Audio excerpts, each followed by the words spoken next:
ਇਹ ਜਿਸਲੇ ਹਾਲਾਤ ਖਰਾਬ ਹੋਏ ਸਿੱਖ 80% ਜਿਹੜਾ ਸੀਗਾ ਉਹ ਰਹਿੰਦਾ ਸੀਗਾ ਵਿਲੇजेस ਵਿੱਚ। ਐਜ਼ ਯੂਜੂਅਲ ਸਿੱਖ ਜਿਹੜਾ ਬੇਸਿਕਲੀ ਐਨ ਐਗਰੀਕਲਚਰਿਸਟ, ਬਟ ਕਸ਼ਮੀਰ ਵਿੱਚ ਉਹ ਹਾਰਟੀਕਲਚਰਿਸਟ ਵੀ ਸੀਗਾ, ਬਾਗਾਂ ਵਾਲੇ ਲੋਕ ਔਰ ਅੱਛੇ ਖਾਂਦੇ ਪੀਂਦੇ ਲੋਕ ਸਨ, ਕਿਉਂਕਿ ਸਾਰੀ ਇਕਨੋਮੀ ਸਿੱਖਾਂ ਦੀ ਜਿਹੜੀ ਹੈ ਉਹ ਐਗਰੀਕਲਚਰ ਤੇ ਹਾਰਟੀਕਲਚਰ ਦੇ ਨਾਲ ਜੁੜੀ ਹੈ ਉੱਥੇ। ਨਤੀਜਾ ਇਹ ਹੋਇਆਗਾ ਜਿਸਲੇ ਘਰ ਛੱਡ ਕੇ ਆਏ ਉਹਨਾਂ ਦੀ ਜਿਹੜੀ ਰੋਜ਼ੀ ਰੋਟੀ ਸੀ ਉਹ ਖਤਮ ਹੋ ਗਈ। ਉਹ ਉਸੇ ਤਰ੍ਹਾਂ ਰਹੇ ਜਿਸ ਤਰ੍ਹਾਂ ਇੱਕ ਕਸ਼ਮੀਰੀ ਪੰਡਤ ਮਾਈਗ੍ਰੈਂਟ ਹੋ ਕੇ ਜੰਮੂ 'ਚ ਕੈਂਪਾਂ 'ਚ ਜਾ ਕੇ ਰਹੇ। ਫਿਰ ਅਸੀਂ ਸੋਚਿਆ ਕਿ ਵੀ ਸਿੱਖਾਂ ਨੂੰ ਕਿਸ ਤਰੀਕੇ ਨਾਲ ਇਕਨੋਮਿਕਲੀ ਅਪਲਿਫਟ ਕੀਤਾ ਜਾਏ। ਅਪਲਿਫਟ ਕਰਨ ਲਈ ਸਭ ਤੋਂ ਪਹਿਲਾ ਮੁੱਦਾ ਜਿਹੜਾ ਅਸੀਂ ਸ਼ੁਰੂ ਕੀਤਾ ਕਿ ਸਿੱਖਾਂ ਨੂੰ national commission for minority act ਜਿਹੜਾ ਹੈਗਾ ਉਹ ਇਹਨਾਂ ਨੂੰ ਦਿੱਤਾ ਜਾਏ। ਸਾਡੇ ਨਾਲ ਇੱਕ ਜਿਹੜਾ ਬਿਹੇਵੀਅਰ ਹੈ ਪੂਰੀ ਸੈਂਟਰਲ ਗਵਰਨਮੈਂਟ ਦਾ, ਸਟੇਟ ਗਵਰਨਮੈਂਟ ਦਾ, ਤੇ ਉਹ ਬਿਲਕੁਲ ਇੱਕ ਨੈਗਲੈਕਟ ਕਰਨ ਵਾਲਾ ਬਿਹੇਵੀਅਰ ਹੈ ਜਿੱਖਾਂ ਨੂੰ ਸਿੱਖੀ ਹਿਸਟਰੀ ਦੇ ਨਾਲ, ਸਿੱਖੀ ਰਿਲੀਜਨ ਦੇ ਨਾਲ ਦੂਰ ਕਰਨਾ ਚਾਹੁੰਦੇ ਨੇ। ਵਟ they want to do, what they do want to.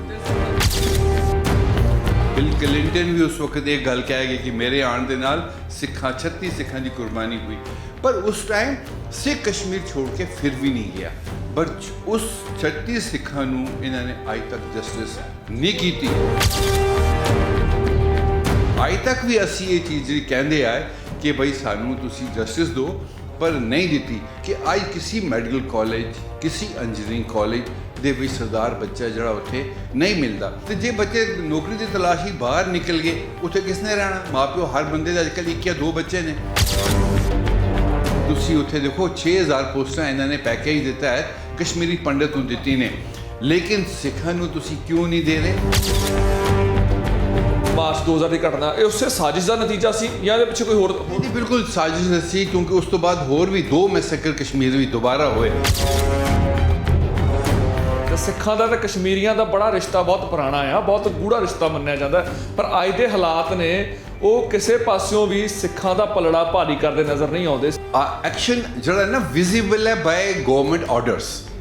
Visible order ਇਹ ਹੈ ਕਿ ਸਰਕਾਰ ਸਾਨੂੰ ਮਾਈਨੋਰਟੀ ਕਮਿਸ਼ਨ ਨਹੀਂ ਦੇ ਰਹੀ। ਸੋ ਅਸੀਂ ਸਟੇਟ ਦੀ ਮੰਗ ਕਰਦੇ ਹੋਏ ਅਸੀਂ ਕਹਿੰਦੇ ਹਾਂ ਕਿ ਬਈ ਸਿੱਖਾਂ ਨੂੰ ਵੀ ਉਸੇ ਤਰ੍ਹਾਂ ਸ਼ੇਅਰ ਦਿਓ ਜਿਸ ਤਰ੍ਹਾਂ ਤੁਸੀਂ ਬਾਕੀ ਹੋਰ ਲੋਕਾਂ ਨੂੰ ਦੇ ਰਹੇ ਹੋ। ਔਰ Sikh has contribution lot for the Jammu and Kashmir. Jammu Kashmir ਦੇ ਵਿੱਚ ਜਿੰਨੀ ਵੀ ਲੜਾਈਆਂ ਲੱਗੀਆਂ, ਚਾਹੇ 65 ਲੜੇ ਜਾਂ 71 ਵਾਰ ਹੋਈ ਪਾਕਿਸਤਾਨ ਦੇ ਨਾਲ, ਸਿੱਖ ਜਿਹੜਾ ਰਿਹਾ ਉਹ ਬਾਰਡਰ ਦੇ ਫੌਜ ਦੇ ਨਾਲ ਖੜਾ ਰਿਹਾ। ਜਿਹੜਾ ਬੈਕਅਪ ਹੁੰਦਾ ਹੈ ਨਾ, ਉਹ ਸਪੋਰਟ, ਉਹ ਹਮੇਸ਼ਾ ਸਿੱਖ ਨੇ ਕੀਤੀ ਹੈ, ਕਿਸੇ ਹੋਰ ਨੇ ਨਹੀਂ ਕੀਤੀ, ਕਿਉਂਕਿ ਜ਼ਰੂਰਤ ਹੈ ਇਸ ਕੌਮ ਦੇ ਵਿੱਚ। ਸਤਿ ਸ਼੍ਰੀ ਅਕਾਲ, ਤੁਸੀਂ ਦੇਖ ਰਹੇ ਹੋ ਰੋਜ਼ਾਨਾ ਸਪੋਕਸਮੈਨ ਟੀਵੀ ਤੇ ਮੈਂ ਹਾਂ ਸੁਰਖਾਬ। ਦੋਸਤੋ, ਜਦੋਂ ਅਸੀਂ ਪੰਜਾਬ ਦੇ ਜਾਂ ਕਸ਼ਮੀਰ ਦੇ ਹਾਲਾਤਾਂ ਦੀ ਗੱਲ ਕਰਦੇ ਹਾਂ ਤਾਂ ਬਹੁਤ ਕੁਝ ਸਿਮਿਲਰ ਹੈ, ਪਰ ਇੱਕ ਪੰਜਾਬ ਦੇ ਗੀਤਕਾਰ ਸ਼੍ਰੀ ਬਰਾੜ ਦਾ ਕਹਿਣਾ ਆ ਕਿ ਮੌਜੂਦਾ ਹਾਲਾਤ ਪੰਜਾਬ ਦੇ ਕਸ਼ਮੀਰ ਤੋਂ ਬਦਤਰ ਹੋ ਚੁੱਕੇ ਨੇ। ਪਰ ਕਸ਼ਮੀਰ ਦੀ ਅਸਲੀਅਤ ਕੀ ਹੈ? ਹਾਲਾਂਕਿ ਕਸ਼ਮੀਰੀ ਸਿੱਖ ਕਿਸ ਹੱਦ ਤੱਕ ਤੇ ਕਿਸ ਵਰਤਮਾਨ ਦੇ ਵਿੱਚ ਕਿਸ ਸਥਿਤੀ ਵਿੱਚ ਵੱਸਦੇ ਨੇ, ਕੀ ਉਹਨਾਂ ਵਿੱਚ ਸਬਰ ਬਹੁਤ ਜ਼ਿਆਦਾ ਆ ਜਾਂ ਉਹ ਆਪਣੇ ਆਪ ਨੂੰ ਮਨਫੀ ਸਮਝਦੇ ਨੇ ਕਸ਼ਮੀਰ ਦੇ ਨਕਸ਼ੇ ਤੋਂ? ਮੇਰੇ ਨਾਲ ਇਸ ਵਕਤ ਅਸੀਂ ਗੱਲ ਕਰ ਲਈਏ ਜੇ ਉਹ ਕਸ਼ਮੀਰਾਂ ਦੀ ਤਰਜਮਾਨੀ ਕਰਦੇ ਨੇ, ਕਸ਼ਮੀਰਾਂ ਨੂੰ ਲੈ ਕੇ, ਕਸ਼ਮੀਰੀ ਸਿੱਖਾਂ ਨੂੰ ਲੈ ਕੇ ਹੁਣ ਤੱਕ ਜਿਨ੍ਹਾਂ ਨੇ ਸਭ ਤੋਂ ਵੱਧ ਜਿਨ੍ਹਾਂ ਦੇ ਆਵਾਜ਼ ਬੁਲੰਦ ਕੀਤੀ ਹੈ, ਉਹ ਸਾਡੇ ਨਾਲ ਨੇ। ਸਰਦਾਰ ਜਗਮੋਹਨ ਸਿੰਘ ਰੈਣਾ ਜੀ ਨੇ, ਆਲ ਪਾਰਟੀ ਸਿੱਖ ਕੋਆਰਡੀਨੇਟਰ ਨੇ ਤੇ ਆਗੂ ਨੇ। ਸਿੱਖਾਂ ਦੇ ਹਮੇਸ਼ਾ ਕੇਸ ਜਿਹੜੇ ਨੇ ਉਹ ਅੱਗੇ ਪੈਰਵਾਈ ਕਰਦੇ ਨੇ। ਜਗਮੋਹਨ ਜੀ, ਪਹਿਲਾਂ ਤਾਂ ਸਪੋਕਸਮੈਨ ਟੀਵੀ ਦੇ ਬਹੁਤ ਬਹੁਤ ਸਵਾਗਤ ਹੈ। ਥੈਂਕ ਯੂ ਜੀ, thank you very much for this. Jagmohan ਜੀ, ਸਿੱਖਾਂ ਦੀ ਗੱਲ ਕਰ ਲਈਏ। ਮੈਂ ਜ਼ਿਕਰ ਕੀਤਾ ਪੰਜਾਬੀ ਦੇ ਇੱਕ ਗੀਤਕਾਰ ਨੇ, ਉਹ ਕਹਿੰਦੇ ਨੇ ਕਿ ਪੰਜਾਬ ਦੇ ਹਾਲਾਤ ਸਿੱਖਾਂ ਤੋਂ, ਕਸ਼ਮੀਰ ਤੋਂ ਜ਼ਿਆਦਾ ਬਦਤਰ ਹੋ ਚੁੱਕੇ ਨੇ, ਪਰ ਸਿੱਖਾਂ ਦੇ ਹਾਲਾਤ ਕਸ਼ਮੀਰ ਦੇ ਵਿੱਚ ਕਿੱਦਾਂ ਦੇ ਨੇ ਇਹ ਜਾਣਨਾ ਬਹੁਤ ਜ਼ਰੂਰੀ ਹੈ। ਦੇਖੋ ਜੀ, ਇਹ ਪਿਛਲੇ 30 ਸਾਲ ਤੋਂ ਜਿਹੜੀ ਪ੍ਰੋਬਲਮ ਕਸ਼ਮੀਰ ਟਰਮੋਇਲ ਦੀ ਹੋਈ ਹੈ, ਇਹ ਐਸੀ ਪ੍ਰੋਬਲਮ ਹੈ ਕਿ ਸਾਡੀ ਗੱਲ ਕੋਈ ਸੁਣਨ ਵਾਲਾ ਹੀ ਨਹੀਂ ਹੈ। ਐਸੀ ਗੱਲ ਨਹੀਂ ਕਿ ਅਸੀਂ ਆਪਣੇ ਇਸ਼ੂਜ਼ ਗਵਰਨਮੈਂਟ ਦੇ ਸਾਹਮਣੇ ਨਹੀਂ ਰੱਖੇ। 5 ਵਾਰੀ ਤੇ ਹੋਮ ਮਿਨਿਸਟਰ ਨੂੰ ਅਸੀਂ ਆਪਣੀ ਗੱਲਾਂ ਰੱਖੀਆਂ।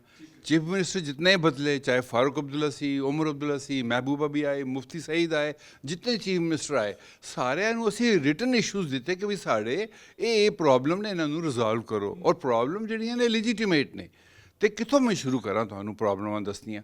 ਇਹ ਜਿਸਲੇ ਹਾਲਾਤ ਖਰਾਬ ਹੋਏ, ਸਿੱਖ 80% ਜਿਹੜਾ ਸੀਗਾ ਉਹ ਰਹਿੰਦਾ ਸੀਗਾ ਵਿਲੇजेस ਵਿੱਚ। ਐਜ਼ ਯੂਜੂਅਲ ਸਿੱਖ ਜਿਹੜਾ ਬੇਸਿਕਲੀ ਐਨ ਐਗਰੀਕਲਚਰਿਸਟ, ਬਟ ਕਸ਼ਮੀਰ ਵਿੱਚ ਉਹ ਹਾਰਟੀਕਲਚਰਿਸਟ ਵੀ ਸੀਗਾ, ਬਾਗਾਂ ਵਾਲੇ ਲੋਕ ਔਰ ਅੱਛੇ ਖਾਂਦੇ ਪੀਂਦੇ ਲੋਕ ਸਨ, ਕਿਉਂਕਿ ਸਾਰੀ ਇਕਨੋਮੀ ਸਿੱਖਾਂ ਦੀ ਜਿਹੜੀ ਹੈ ਉਹ ਐਗਰੀਕਲਚਰ ਤੇ ਹਾਰਟੀਕਲਚਰ ਦੇ ਨਾਲ ਜੁੜੀ ਹੈ ਉੱਥੇ।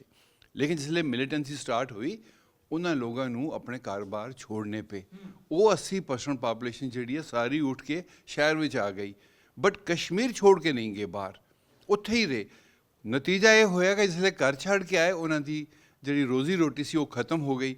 ਉਹ ਉਸੇ ਤਰ੍ਹਾਂ ਰਹੇ ਜਿਸ ਤਰ੍ਹਾਂ ਇੱਕ ਕਸ਼ਮੀਰੀ ਪੰਡਤ ਮਾਈਗ੍ਰੈਂਟ ਹੋ ਕੇ ਜੰਮੂ 'ਚ ਕੈਂਪਾਂ 'ਚ ਆ ਕੇ ਰਹੇ, ਸਿੱਖ ਸਿਟੀ ਦੇ ਵਿੱਚ ਇੱਕ ਕਮਰੇ 'ਚ ਆ ਕੇ ਕਿਰਾਏ 'ਤੇ ਰਹੇ। ਮਤਲਬ ਰਿਫਿਊਜੀ ਬਣ ਕੇ ਸਿੱਧੇ ਤੌਰ ਤੇ ਕਹਿੰਦੇ exactly this is undeclared refugees, but government knows it. ਇਹ ਹਰ ਬੰਦੇ ਨੂੰ ਪਤਾ, ਮੀਡੀਆ ਨੂੰ ਪਤਾ ਹੈ, ਇਹ ਸਭ ਚੀਜ਼ਾਂ ਸਾਹਮਣੇ ਆਈ ਨੇ, ਪਰ ਉਸ ਦੇ ਬਾਵਜੂਦ ਵੀ ਸਰਕਾਰ ਨੇ ਸਾਡੀ ਕੋਈ ਗੱਲ ਨਹੀਂ ਸੁਣੀ।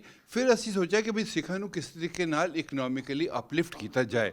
ਅਪਲਿਫਟ ਕਰਨ ਲਈ ਸਭ ਤੋਂ ਪਹਿਲਾ ਮੁੱਦਾ ਜਿਹੜਾ ਅਸੀਂ ਸ਼ੁਰੂ ਕੀਤਾ ਕਿ ਸਿੱਖਾਂ ਨੂੰ national commission for minority act ਜਿਹੜਾ ਹੈਗਾ ਉਹ ਇਹਨਾਂ ਨੂੰ ਦਿੱਤਾ ਜਾਏ, ਲਾਗੂ ਕੀਤਾ ਜਾਏ, ਤਾਂ ਕਿ ਇਹਨਾਂ ਦੀ ਕੋਈ ਥੋੜੀ ਬਹੁਤ ਪਹਿਚਾਣ ਬਣੇ, ਕੋਈ ਰਿਜ਼ਰਵੇਸ਼ਨ ਆਏ, ਕੁਝ ਇਸ਼ੂਜ਼ ਦੇ ਵਿੱਚ ਗੱਲ ਕਰਨ ਦੀ ਬਣੇ। ਪਰ ਉਹਨਾਂ ਨੇ ਸਾਡੀ ਕਿਸੇ ਚੀਜ਼ ਨੂੰ ਨਹੀਂ ਸੁਣਿਆ। ਜਦ ਕਿ ਪੁਰਾਣੇ ਮਾਈਨੋਰਟੀ ਕਮਿਸ਼ਨ ਦੇ ਚੇਅਰਮੈਨ ਨਾਲ ਅਸੀਂ ਪਰਸਨਲੀ ਮਿਲੇ।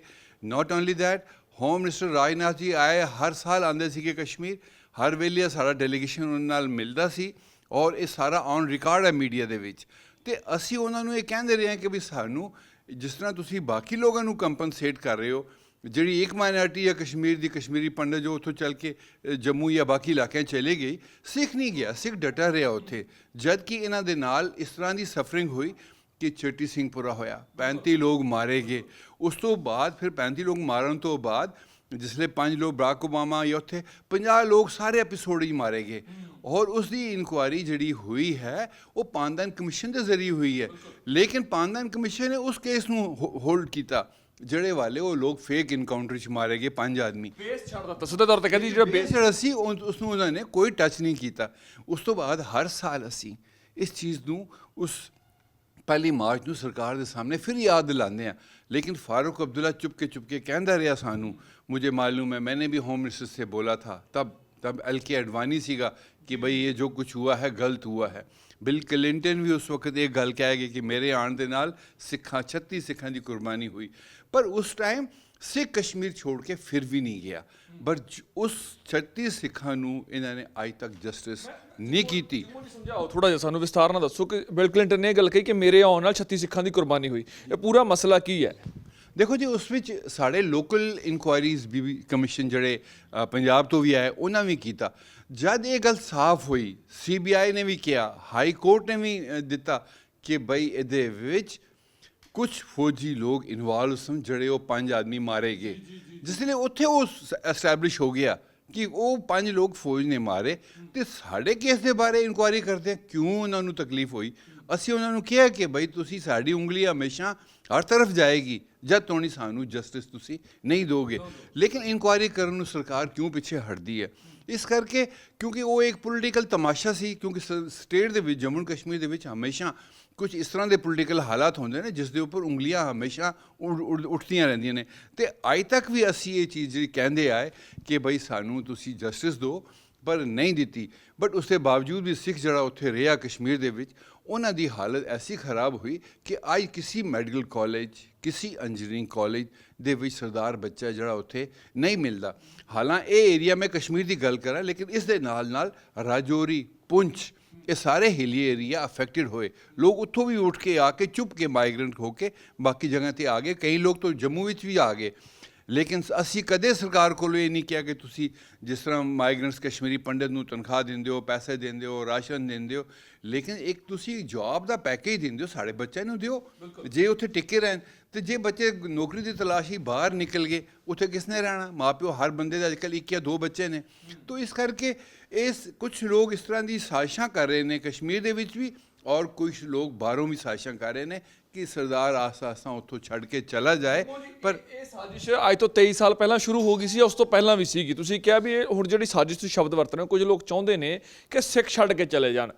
ਕੀ ਇਹ 2000 ਦੀ ਘਟਨਾ, ਮਾਰਚ 2000 ਦੀ ਘਟਨਾ, ਇਹ ਉਸੇ ਸਾਜ਼ਿਸ਼ ਦਾ ਨਤੀਜਾ ਸੀ ਜਾਂ ਇਹਦੇ ਪਿੱਛੇ ਕੋਈ ਹੋਰ? ਨਹੀਂ, ਬਿਲਕੁਲ ਸਾਜ਼ਿਸ਼ ਸੀ। ਕਿਉਂਕਿ ਉਸ ਤੋਂ ਬਾਅਦ ਹੋਰ ਵੀ 2 ਮੈਸੇਕਰ ਕਸ਼ਮੀਰ ਵਿੱਚ ਦੁਬਾਰਾ ਹੋਏ। ਮੈਜੂਰ ਨਗਰ ਦਾ ਵੀ ਮੈਸੇਕਰ ਹੋਇਆ। ਸਾਰੇ ਸਿੱਖ ਫਿਰ ਉਸਲੇ ਵੀ ਉੱਠ ਕੇ ਕਸ਼ਮੀਰ ਛੱਡਣ ਦੀ ਤਿਆਰੀ ਕੀਤੀ। ਪਰ ਉਸ ਵਕਤ ਵੀ ਸਰਕਾਰ ਨੇ, ਸੈਂਟਰ ਸਰਕਾਰ ਨੇ ਸਾਨੂੰ ਅਸ਼ੋਰੈਂਸ ਦਿੱਤੀ ਕਿ ਨਹੀਂ, ਅਸੀਂ ਇਸ ਦੇ ਵਿੱਚ will probe into the things. ਲੇਕਿਨ ਉਹਨਾਂ ਨੇ ਕੁਝ ਐਸਾ ਨਹੀਂ ਕੀਤਾ। ਪਰ ਸਾਡੇ ਨੌਜਵਾਨ ਜਿਹੜੇ ਤੁਸੀਂ ਉੱਥੇ ਦੇਖੋ 6000 ਪੋਸਟਾਂ ਇਹਨਾਂ ਨੇ ਪੈਕੇਜ ਦੇ ਤਹਿਤ ਕਸ਼ਮੀਰੀ ਪੰਡਿਤ ਨੂੰ ਦਿੱਤੀ ਨੇ, ਲੇਕਿਨ ਸਿੱਖਾਂ ਨੂੰ ਤੁਸੀਂ ਕਿਉਂ ਨਹੀਂ ਦੇ ਰਹੇ? ਨਾਨ ਮਾਈਗਰੈਂਟ ਨੂੰ ਦੇ ਰਹੇ ਨੇ ਉੱਥੇ, ਇੱਕ ਤਾਂ ਮਾਈਗਰੈਂਟ ਨੂੰ ਦੇ ਰਹੇ ਨੇ, ਦੂਸਰਾ ਨਾਨ ਮਾਈਗਰੈਂਟ ਨੂੰ ਦੇ ਰਹੇ ਨੇ। ਇੱਕ ਪੈਕੇਜ ਮਨਮੋਹਨ ਸਿੰਘ ਜੀ ਨੇ ਆਪਣੇ ਵਕਤ ਤੇ ਦਿੱਤਾ ਸੀ 710 ਪੋਸਟ ਫॉर ਨਾਨ ਮਾਈਗਰੈਂਟ ਮਾਈਨੋਰਟੀਜ਼। ਉਸ ਦਾ ਮਤਲਬ ਕਿ ਨਾਨ ਮਾਈਗਰੈਂਟ ਮਾਈਨੋਰਟੀ ਵਿੱਚ ਪੰਡਿਤ ਵੀ ਸੀਗਾ, ਸਿੱਖ ਵੀ ਸੀਗਾ, ਕ੍ਰਿਸਚੀਅਨ ਵੀ ਸੀਗਾ, ਸਭ ਲਈ ਉਹ ਅਧਿਕਾਰ ਨਹੀਂ ਮਿਲਿਆ ਉਹਨਾਂ ਨੂੰ। ਇਹਨਾਂ ਨੇ ਕੀ ਕੀਤਾ ਕਿ ਉਸ ਨੂੰ 2 ਸਾਲ ਫਾਈਲ ਨੂੰ ਦਬਾ ਦਿੱਤਾ। 2 ਸਾਲ ਤੋਂ ਬਾਅਦ ਜਿਹੜਾ ਬੀਜੇਪੀ ਦੀ ਗਵਰਨਮੈਂਟ ਜਿਸਲੇ ਮੁਫਤੀ ਸਈਦ ਦੇ ਨਾਲ ਮਿਲ ਕੇ ਬਣੀ, ਉਸ ਆਰਡਰ ਨੂੰ ਚੇਂਜ ਕਰ ਦਿੱਤਾ ਬਾਏ 425 ਆਰਡਰ ਕਿ ਬਈ ਨਾਨ ਮਾਈਗਰੈਂਟ ਮੀਨ Kashmiri Pandit.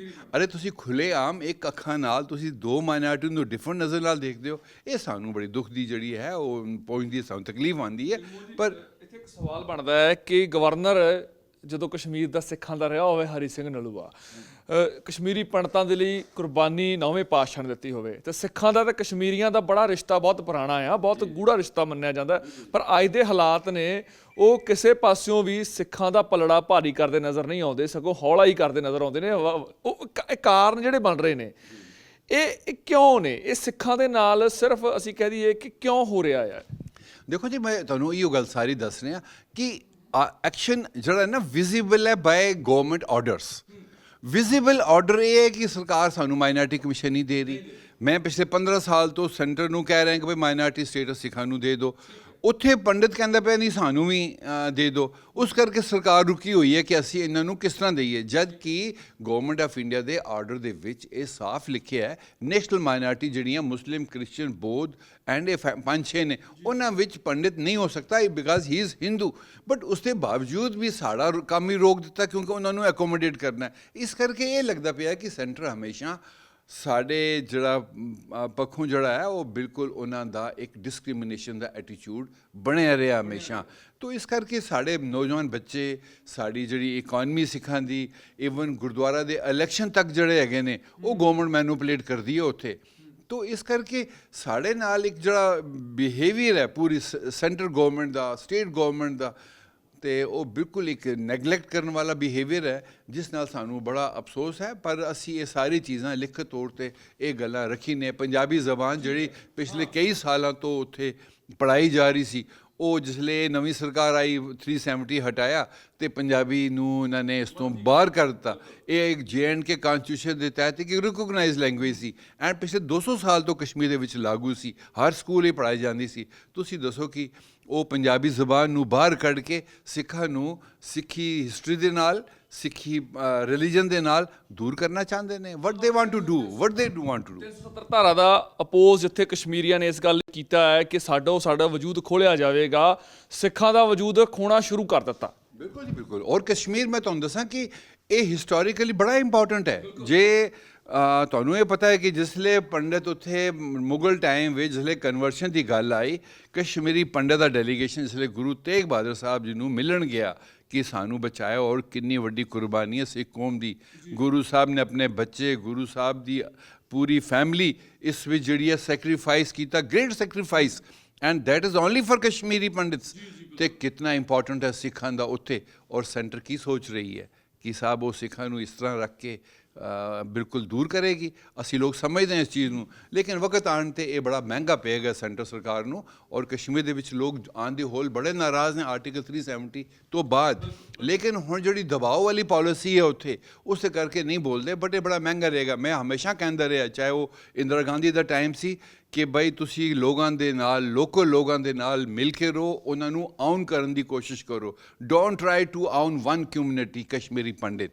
There are majority is Muslim, majority Dogra Jammu ਦੇ ਵਿੱਚ। ਸਿੱਖਾਂ ਨੂੰ ਆਉਣ ਕਰੋ, ਸਾਰਿਆਂ ਨੂੰ ਇੱਕ ਤਰੀਕੇ ਨਾਲ ਦੇਖੋ। ਪਰ ਇਹ ਜਿਹੜੀ ਪਾਲਿਸੀ ਸੈਂਟਰ ਦੀ ਹੈ ਕਸ਼ਮੀਰ ਦੇ ਵਿੱਚ, ਇਹ ਬੜੀ ਮਹਿੰਗੀ ਪਏਗੀ। It has an international impact. ਸਿੱਧਾ ਸਵਾਲ ਹੈ ਕਿ ਜਦੋਂ ਸੈਂਟਰ ਨਾਲ ਲੜਨਾ ਹੋਵੇ, ਤੁਹਾਡੀ ਸਭ ਤੋਂ ਵੱਡੀ ਪਾਵਰ ਉਹ ਸਟੇਟ ਹੁੰਦੀ ਹੈ। ਪਰ ਕੀ ਸਟੇਟ ਕਦੇ ਅੱਜ ਤੱਕ, ਮੈਂ ਪੰਡਿਤ ਜਵਾਹਰ ਲਾਲ ਨਹਿਰੂ ਤੋਂ ਪਹਿਲਾਂ ਦੀ ਗੱਲ ਕਰਦਾ ਕਿ ਪੰਡਿਤ ਜਵਾਹਰ ਲਾਲ ਨਹਿਰੂ ਨੇ 1948 ਵਿੱਚ ਝੰਡਾ ਚਲਾਇਆ ਤਾਂ ਉਦੋਂ ਕਸ਼ਮੀਰੀਆਂ ਨਾਲ ਵਾਅਦੇ ਕੀਤੇ ਸੀਗੇ। ਉਸ ਤੋਂ ਬਾਅਦ ਕਦੇ ਮੁਫਤੀ ਸਾਹਿਬ ਆ ਜਾਂਦੇ ਨੇ, ਕਦੇ ਅਬਦੁੱਲਾ ਜੀ ਹੋ ਗਏ। ਇਹ ਵੱਖ-ਵੱਖ ਜਿਹੜੇ ਸਮੇਂ ਦੀ ਸਰਕਾਰਾਂ ਨੇ ਕਦੇ ਸਿੱਖਾਂ ਨਾਲ ਕੀਤਾ ਹੋਇਆ ਕੋਈ ਵਾਅਦਾ ਪੂਰਾ ਕੀਤਾ ਹੋਵੇ ਤੇ ਜਾਂ ਸਿੱਖ ਅੱਜ ਆਪਣੀ ਗੱਲ ਆਪਣੀ ਤਰਜਮਾਨੀ ਕੀ ਤੋਂ ਕਰਵਾਉਣਾ ਚਾਹੁੰਦੇ ਨੇ? ਦੇਖੋ ਜੀ, ਅਸੀਂ ਇੱਥੇ ਜਿਸਲੇ ਪਿਛਲੇ ਲਾਸਟ ਡੀਲਿਮਿਟੇਸ਼ਨ ਕਮਿਸ਼ਨ ਆਇਆ, ਅਸੀਂ ਉਹਦੇ ਸਾਹਮਣੇ ਪੇਸ਼ ਹੋਏ। ਅਸੀਂ ਕਿਹਾ ਕਿ ਸਿੱਖ 47 ਵਿੱਚ ਮੁਜ਼ੱਫਰਾਬਾਦ, ਮੀਰਪੁਰ, ਪੁੰਛ ਇਲਾਕਿਆਂ ਤੋਂ ਰਿਫਿਊਜੀ ਬਣ ਕੇ ਆਇਆ ਔਰ ਸਾਡੀਆਂ 5 ਸੀਟਾਂ ਉੱਥੇ ਰਿਜ਼ਰਵ ਨੇ। ਅਸੀਂ ਮੈਜੋਰਟੀ ਵੀ ਸੰਗਾ ਉੱਥੇ, ਲੇਕਿਨ ਸਾਨੂੰ ਤੁਸੀਂ ਉਹ ਇੱਥੇ ਰਿਜ਼ਰਵੇਸ਼ਨ ਦਿਓ ਤਾਂ ਕਿ ਉੱਥੇ ਵੀ ਕਸ਼ਮੀਰੀ ਪੰਡਤ 2 ਲਈ ਰਿਕਮੈਂਡ ਕੀਤੀ ਗਈਆਂ। ਸੋ ਅਸੀਂ ਸਟੇਟ ਦੀ ਮੰਗ ਕਰਦੇ ਹੋਏ ਅਸੀਂ ਕਹਿੰਦੇ ਹਾਂ ਕਿ ਬਈ ਸਿੱਖਾਂ ਨੂੰ ਵੀ ਉਸੇ ਤਰ੍ਹਾਂ ਸ਼ੇਅਰ ਦਿਓ ਜਿਸ ਤਰ੍ਹਾਂ ਤੁਸੀਂ ਬਾਕੀ ਹੋਰ ਲੋਕਾਂ ਨੂੰ ਦੇ ਰਹੇ ਹੋ। ਔਰ Sikh has contribution lot for the Jammu and Kashmir. Jammu and Kashmir ਦਾ ਜਿਹੜਾ ਕਨਸਟੀਟਿਊਸ਼ਨ ਬਣਾਇਆ ਸੀ ਉਹਦੇ ਵਿੱਚ ਵੀ ਇੱਕ ਸਿੱਖ ਮੈਂਬਰ ਸੀਗਾ। ਜੰਮੂ ਕਸ਼ਮੀਰ ਦੇ ਵਿੱਚ ਜਿੰਨੀ ਵੀ ਲੜਾਈਆਂ ਲੱਗੀਆਂ, ਚਾਹੇ 65 ਲੜੇ ਜਾਂ 71 ਵਾਰ ਹੋਈ ਪਾਕਿਸਤਾਨ ਦੇ ਨਾਲ, ਸਿੱਖ ਜਿਹੜਾ ਰਿਹਾ ਉਹ ਬਾਰਡਰ ਤੇ ਫੌਜ ਦੇ ਨਾਲ ਖੜਾ ਰਿਹਾ। ਜਿਹੜਾ ਬੈਕਅਪ ਹੁੰਦਾ ਹੈ ਨਾ, ਉਹ ਸਪੋਰਟ, ਉਹ ਹਮੇਸ਼ਾ ਸਿੱਖ ਨੇ ਕੀਤੀ ਹੈ, ਕਿਸੇ ਹੋਰ ਨੇ ਨਹੀਂ ਕੀਤੀ, ਕਿਉਂਕਿ ਜ਼ਰੂਰਤ ਹੈ ਇਸ ਕੌਮ ਦੇ ਵਿੱਚ। ਪਰ ਜਿਹੜਾ ਸਾਡੇ ਨਾਲ ਬਿਹੇਵੀਅਰ ਹੈ ਉਹ ਬੜਾ ਅਨਫੋਰਚੂਨੇਟ ਹੈ। ਬਟ ਅਸੀਂ ਗਵਰਨਮੈਂਟ ਆਫ ਇੰਡੀਆ ਦੀ ਅੱਖਾਂ ਵਿੱਚ ਇਹ ਚੀਜ਼ਾਂ ਹੈ ਨੇ, ਪਤਾ ਹੈ ਉਹਨਾਂ ਨੂੰ। ਇਗਨੋਰ ਕਰਕੇ, ਉਹ ਅੱਖ ਬੰਦ ਕਰਕੇ ਉਹ ਨਹੀਂ ਕਹਿ ਸਕਦੇ ਕਿ ਬਈ ਚੂਹਾ ਬੰਦ ਕਰ ਦੇਗਾ ਅੱਖ ਤੇ ਬਿੱਲੀ ਨਹੀਂ ਖਾਏਗੀ। ਇੱਕ ਦਿਨ ਇਹਨਾਂ ਨੂੰ ਜ਼ਰੂਰ ਖਾ ਜਾਣਗੇ। ਪਰ ਜਗਮੋਹਨ ਜੀ, ਮੇਰਾ ਆਖਰੀ ਸਵਾਲ ਹੈ, ਤੁਸੀਂ ਕਿ ਇੱਕ ਦਿਨ ਜ਼ਰੂਰ ਖਾ ਜਾਣਗੇ, ਪਰ ਤੁਹਾਨੂੰ ਨਹੀਂ ਲੱਗਦਾ ਵੀ ਸਿੱਖ ਹੁਣ ਸਬਰ ਕਰਕੇ ਬੈਠ ਗਏ ਨੇ, ਇਹ ਚੀਜ਼ਾਂ ਨੂੰ ਸਾਜ਼ਿਸ਼ ਕਰਾਰ ਦੇ ਦਿੰਦੇ ਨੇ? ਉਸ ਤੋਂ ਬਾਅਦ ਜੋ ਲੜਾਈ ਦੀ ਗੱਲ ਤੁਸੀਂ ਕਰਦੇ ਹੋ ਜਾਂ ਹੱਕਾਂ ਲਈ ਖੜਨ ਦੀ ਗੱਲ ਤੁਸੀਂ ਕਰਦੇ ਹੋ, ਉਹ ਸ਼ਾਇਦ ਹੁਣ ਉਹ ਚਿੰਨ੍ਹ, ਉਹ ਚੇਤਨਾ ਨਹੀਂ ਘਟਦੀ ਜਾ ਰਹੀ ਹੈ। ਦੇਖੋ ਸਰ, ਕੋਈ ਵੀ ਐਸਾ ਨੈਸ਼ਨਲ ਚੈਨਲ ਨਹੀਂ ਹੈ ਜਿੱਥੇ ਅਸੀਂ ਲਾਈਵ ਨਹੀਂ ਗਏ। ਕੋਈ ਵੀ ਐਸਾ ਮੀਡੀਆ ਨਹੀਂ ਹੈ ਜਿਹਨੇ ਸਾਡੀ ਸਟੋਰੀ ਨਹੀਂ ਕੀਤੀ ਦੀ। National international media has given us coverage because we had been neglected by the state, by the centre. ਪਰ ਉਸ ਤੋਂ ਬਾਅਦ ਵੀ ਅਗਰ ਸੈਂਟਰ ਇਹ ਕਹੇ ਕਿ ਭਾਈ ਨਹੀਂ, ਇਹਦੇ ਕੋਈ ਇਸ਼ੂ ਨਹੀਂ ਹੈਗੇ, ਇਹ ਤੇ ਸਾਹਮਣੇ ਨੇ। Linguistically they have deprived us Punjabi language ਲੈ ਕੇ। Politically they don't give us representation in the house. 2 ਚੀਜ਼ਾਂ। ਤੀਸਰਾ, ਸਾਡੇ ਯੂਥ ਜਿਹੜਾ ਅਨਪੜ੍ਹ ਪੜ੍ਹਿਆ ਲਿਖਿਆ ਬੱਚਾ ਸਾਹਮਣੇ ਖੜਾ ਹੈ ਔਰ ਉਹਦੇ ਸਾਹਮਣੇ ਤੁਸੀਂ ਦੂਸਰੇ ਮਾਈਨॉरिटी ਨੂੰ ਜਗ੍ਹਾ ਦੇ ਦਿਓ, ਤੇ ਇਹ ਸਾਰੀ ਚੀਜ਼ਾਂ ਸਾਹਮਣੇ ਨੇ। Economically they have deprived us, politically they are depriving us, and religiously they are depriving us now. But ਇਹ ਹੈ ਕਿ ਇਹਨਾਂ ਸਭ ਚੀਜ਼ਾਂ ਦਾ ਨਤੀਜਾ ਕਿੰਨੀ ਦੇਰ ਦਬਾ ਕੇ ਰੱਖ ਸਕਦੇ, ਇੱਕ ਦਿਨ ਜ਼ਰੂਰ ਉਛਲੇਗਾ। ਨੁਕਸਾਨ ਸਾਰਿਆਂ ਦਾ ਹੋਏਗਾ, ਅਸੀਂ ਵੀ ਮਰਾਂਗੇ, ਉਹਨਾਂ ਨੂੰ ਵੀ ਮਾਰ ਦਿਆਂਗੇ। ਪਰ ਮੁਸ਼ਕਿਲ ਦੀ ਘੜੀ ਜਿਹੜੀ ਹੈ ਉਹ ਅੱਗੇ ਆ ਰਹੀ ਹੈ, ਉਹ ਸੈਂਟਰ ਨੂੰ ਪਤਾ ਹੈਗਾ। ਬਹੁਤ ਬਹੁਤ ਧੰਨਵਾਦ sir. Thank you ma'am. So ਹੁਣ ਦੇਖਣਾ ਹੈ ਕਿ ਮੁਸ਼ਕਲ ਦੀ ਘੜੀ ਨੂੰ ਪਾਰ ਕਿਵੇਂ ਕੀਤਾ ਜਾਂਦਾ ਹੈ, ਤੇ ਜਿਹੜੀਆਂ ਮੰਗਾਂ ਮੈਜੋਰਟੀ ਦੇ ਨਾਲ ਮਾਈਨੋਰਟੀ ਵੱਲੋਂ ਰੱਖੀਆਂ ਜਾ ਰਹੀਆਂ ਕਿ ਸਾਨੂੰ ਬਣਦੇ ਹੱਕ ਦਿੱਤੇ ਜਾਣ, ਖਾਸ ਤੌਰ ਤੇ ਜਦੋਂ ਜਿਸ ਤਰੀਕੇ ਦੇ ਨਾਲ ਅਧਿਕਾਰਾਂ ਦੀ ਉਲੰਘਣਾ ਹੋ ਰਹੀ ਆ, ਉਹ ਉਲੰਘਣਾ ਨਾ ਕੀਤੀ ਜਾਵੇ। ਉਹ ਕਦੋਂ ਨੇਪਰੇ ਚੜ੍ਹਨਗੀਆਂ ਤੇ ਕਦੋਂ ਸਿੱਖਾਂ ਨੂੰ ਬਣਦਾ ਹੱਕ ਕਸ਼ਮੀਰ ਦੇ ਵਿੱਚ ਮਿਲੇਗਾ ਤੇ ਕਦੋਂ ਕਸ਼ਮੀਰ ਦੀ ਵਾਦੀਆਂ ਖੂਬਸੂਰਤ ਤੇ ਖੁਸ਼ਹਾਲ ਹੋਣਗੀਆਂ, ਤਾਂ ਆਉਣ ਵਾਲਾ ਸਮਾਂ ਹੀ ਦੱਸੇਗਾ। ਮੈਂ ਸੁਰਖਾਬ ਆਪਣੇ ਸਹਿਯੋਗੀ ਜਗਦੀਸ਼ ਦੇ ਨਾਲ, ਰੋਜ਼ਾਨਾ ਸਪੋਕਸਮੈਨ, ਜੰਮੂ।